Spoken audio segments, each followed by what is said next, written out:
Hallo alle miteinander. Hello everybody. Today I wanted to talk to you about the third part of my sentence structure modules, and that is the time, manner, place part. So, heute wollte ich über den dritten Teil von meinen Satzstrukturvideos sprechen, und der hat damit zu tun mit den verschiedenen Satzteilen, die die Zeit ausdrücken, wie man etwas macht, ausdrückt und den Platz und Ort ausdrücken. Also, ich hoffe, ihr habt die ersten zwei Videos schon gesehen. I hope you watched the first two videos. The first video was a simple sentence structure, watch out for the position of the verb. Das erste Video war die ganz einfache Satzstruktur und da müsst ihr auf die Position des Verbes aufpassen. Second video was had to do with questions, asking the different type of questions in the German. Again, obviously watch out for the sentence structure. Das zweite Video hatte mit den Fragen zu tun und da muss man natürlich auch auf die Satzstruktur aufpassen. Und jetzt direkt zeige ich euch das Video oder werde ich euch zeigen, wie man diese verschiedenen Objekte im Satz einbringt. So, how to put all these different objects in the right order into the sentences. And for that, again, I'm going to share my screen again. And as you know, just to say, I'm Claudia. I'm a native German tutor and language specialist. I've been teaching German for about 30 years now. Still love it. Ja, ich liebe es immer noch. Und please subscribe to my channel. There's a lot more stuff coming. And ring the bell, get notified, write a comment, all that sort of thing. And also at the end of this video, again, there's another little exercise that you can do. Please do, because it's a great practice. Also am Ende des Videos gibt es wieder eine kleine Übung auch für euch. Also macht die doch, denn es ist wirklich eine gute Übung. Also, ich werde jetzt mein Bildschirm mit euch teilen. Ja, also nicht unbedingt da. Da. Also, German sentence structure. So this is module 3, time, manner, place. Also in this module, you will learn, let me just move myself out the way there. There you go. In this module, you will learn about the objects which express the time, the manner, and the place. So, in diesem Teil werdet ihr über folgende Objekte lernen, und zwar Objekte, also Zeitobjekte, wie man etwas macht und Platz, also einen Platz oder Ort. You will also see how these components, which position these components hold in a sentence, also welche Position diese Komponenten im Satz halten. Und how to add multiple objects to your sentences, wie man also mehrere Objekte in den Satz einfügt, how this can affect the sentence structure, wie diese verschiedenen Objekte die Satzstruktur beeinflussen und of course, a quick little practice at the end of the module for you to really get it right with these. So, und natürlich, wie gesagt, am Ende gibt es eine kleine Übung für euch. So, zuerst einmal, time, manner, place. Why are we using all these objects? Now, objects, the more you have, they really create interest and more excitement in a sentence. So, warum wir diese Objekte haben, mir fehlt jetzt das Wort, I'm missing the word here. Sie geben also dem ganzen Satz mehr, also der Satz wird interessanter, also er wird interessanter und aufregender. Denn natürlich gibt es mehr Informationen im Satz. That's what we have. We're adding more information to the sentence. The sentences, obviously, because of that, are becoming a lot longer. Deshalb werden die Sätze natürlich auch länger. And the simple rule of the time and a place should really help you to put the different parts of the sentences into the correct order. So that does really help you and makes it just much easier. So die Regel von time and a place oder wann, wie und wo, wohin sollte euch helfen, die Satzstruktur einfacher zu formen und die verschiedenen Objekte in die richtige Stellung oder auf den richtigen Platz zu schreiben. And the correct order should be time, manner, place. So in question words, it would be when, how, and where and where to. In German would be wann, so that's your time, das ist also der Zeitausdruck. Wie, also wie man etwas macht. Und wo, wohin, also der Platz oder Ort, der Ausdruck. Und this is really a thumb rule if you're using these in a sentence. Now, obviously, you don't need to have all of these in every sentence. You may actually only have a time, but you may have a time and a manner, or a manner and a place. So it's however you're using them, just see that you have them in that order. Also ihr braucht natürlich nicht alle diese Teile im Satz zu haben, aber wenn ihr sie habt, auch wenn ihr zum Beispiel Zeit und einen Platz habt, dass die also in der richtigen Reihenfolge sind. So, now let's give you a couple of examples. Zum Beispiel für die Zeit, also ein Zeitausdruck. Zum Beispiel am Montag, heute oder am Wochenende. Und for the manner, mit dem Auto, zu Fuß und schnell. So the manner is really the way how things are done. So I'm going by car. How am I going? With a car. Zu Fuß, I'm going on foot. Oder schnell, how are you going? Fast. Also objects like mit meinen Freunden, with my friends, also falls into that same group, even though when you're thinking, is it really a manner? But it does fall into that same group in the same place.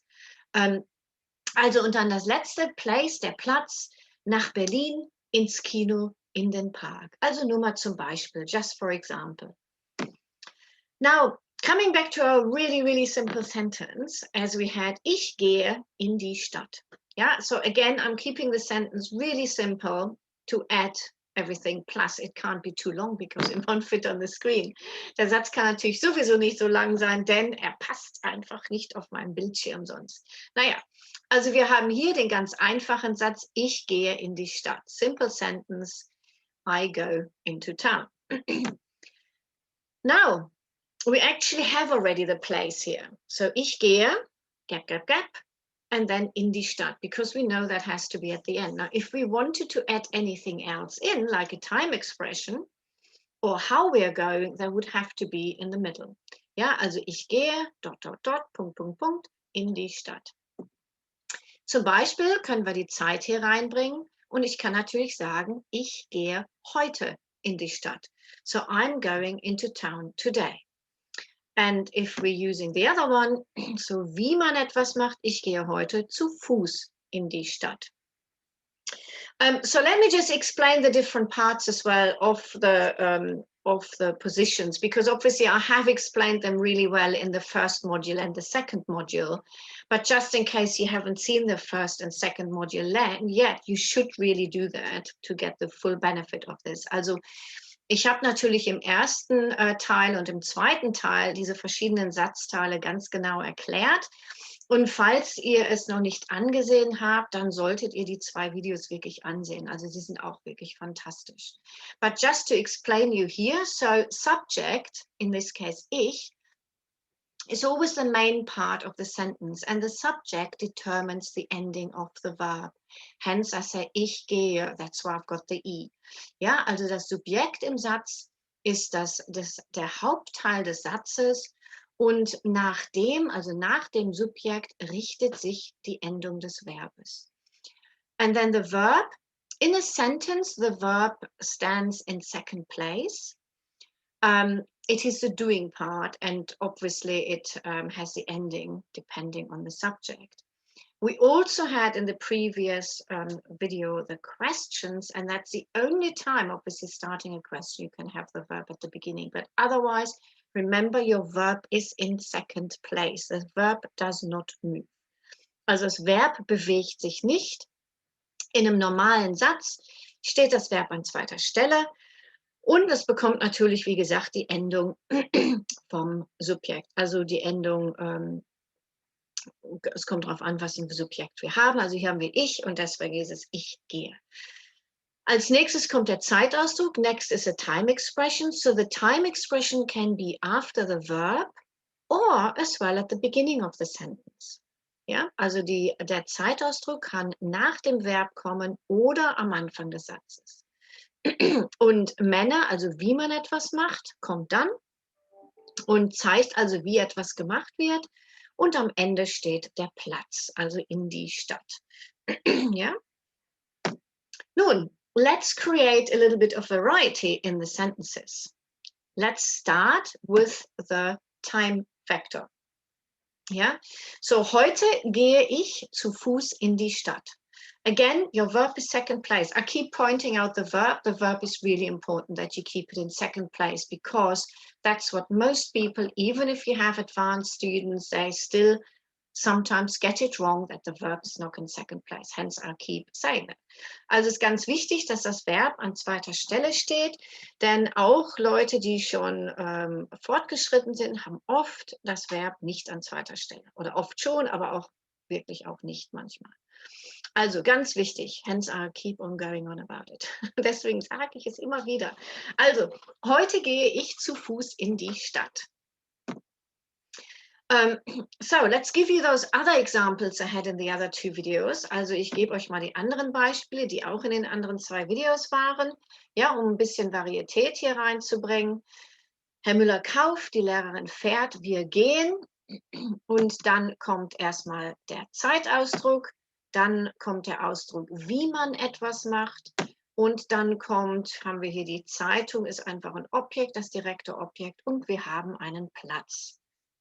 Also, Herr Müller kauft heute schnell eine Zeitung in der Stadt. Mr. Müller buys today quickly a newspaper in the town. Die Lehrerin fährt am Montag mit dem Auto in die Stadt. The teacher drives on Monday with the car into the school. Well, to school really. Und wir gehen jetzt zu Fuß ins Kino. We go now on foot into the cinema. Obviously, these are direct translations. Doesn't quite sound that great, but just direct translations as the Germans do as we set up the sentence. And the verb, as you see, is in second place. Und jetzt, jetzt können wir es ein bisschen variieren. We can vary this a little bit. So, starting with the time. So now the sentences are, heute kauft Herr Müller schnell eine Zeitung in der Stadt. Am Montag fährt die Lehrerin mit dem Auto in die Schule. Jetzt gehen wir zu Fuß ins Kino. Now, one of the biggest things to notice, the verb has not moved. The verb is still in second place. The time has moved to the front, the verb still in second place, and then comes a subject, and then comes a time, the manner, and the direct object, and then the place. Yeah, oops, sorry about that. Flying beast. Anyway, so wir haben heute kauft Herr Müller schnell eine Zeitung in der Stadt. Yeah, so you still have your time, manner, place in the right order. Also die vier verschiedenen Satzteile sind immer noch in der richtigen Reihenfolge. Na, wie ist es zum Beispiel, wenn wir mit einer Frage anfangen? How is it if we are writing a question? Same thing. Yeah, so this question here is now with question words. And I would say, warum kauft Herr Müller heute schnell eine Zeitung in der Stadt? Wann fährt die Lehrerin am Montag mit dem Auto in die Schule? Wie lange gehen wir jetzt zu Fuß ins Kino? So here again, I've got the question word, obviously starting with a question. And then what is second place? No surprise, it is a verb. Then we've got the subject, and then comes the time expression. Then the manner, the direct object, and the place. Ja, so wir haben, warum kauft Herr Müller heute schnell eine Zeitung in der Stadt? Why buys Mr. Müller today quickly a newspaper in the town? Wann fährt die Lehrerin am Montag mit dem Auto in die Schule? When drives or travels the teacher on Monday with a car to school? Und wie lange gehen wir jetzt zu Fuß ins Kino? How long go we now on foot to the cinema? That sounds awful in English when I'm saying it like that, isn't it? The German is perfect. Wie lange gehen wir jetzt zu Fuß ins Kino? So simple sentences, as I said. Yes, so they're just very simple sentences. Also sehr einfache Sätze. So, also, was ihr hier gelernt habt, war die Regel von Time, Manner, Place. Und also wann man etwas macht, wie man etwas macht und wohin etwas gemacht wird sozusagen. Also hier habe ich wieder, wie in den 2 anderen Videos, ein kleines Beispiel. So here I have again, same as in the other videos, a couple of examples for you. As you've got a question word in the first sentence, this is a question. You need to make that in the question. And the second one, in a way, you can do either. You can have either write it in a question or a sentence. I would just suggest you write it in a sentence. So you've got one question, one sentence.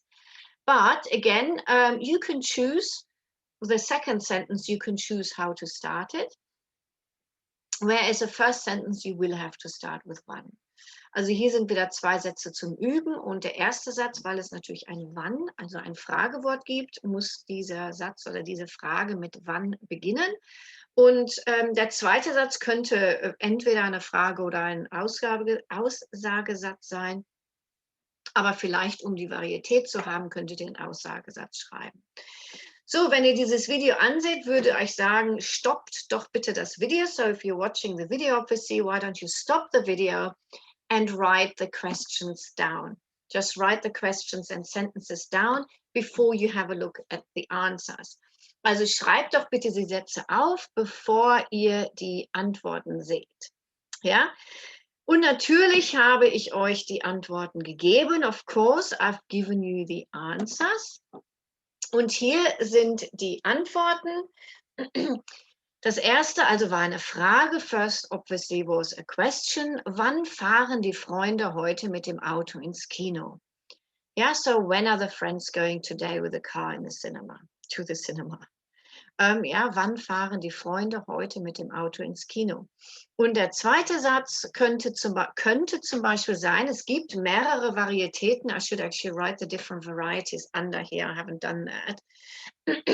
Aber ich kann natürlich sagen, am Montag geht er zu Fuß zur Arbeit. So I can start the sentence with am Montag. Ich kann den Satz natürlich mit am Montag anfangen. Ich kann den Satz aber auch mit er anfangen. Und das wäre dann, so I can also start the sentence with er. So that would be, er geht am Montag zu Fuß zur Arbeit. Yeah, so I would have the am Montag underneath the heute. So er geht am Montag zu Fuß zur Arbeit. Ja, wunderbar. Also ich hoffe, es hat euch gefallen. I hope you enjoyed this module as well. Und ich würde mich wirklich über ein paar Kommentare freuen und vielleicht über ein paar interessante Sätze, die ihr schreiben möchtet mit diesen 3 Objekten. Perhaps you've got a couple of interesting sentences you can write in the comments below, and I can have a look at them, and I'm really happy to correct them as well if you'd like. So yeah.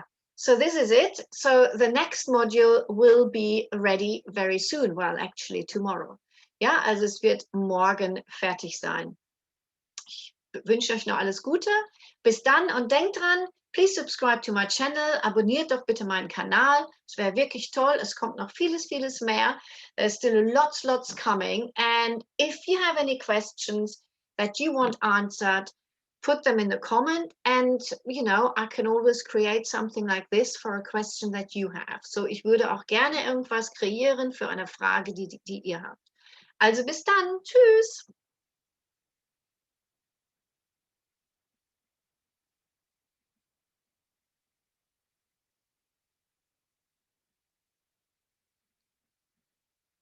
Trying to stop recording. Way! It shouldn't be that difficult, isn't it?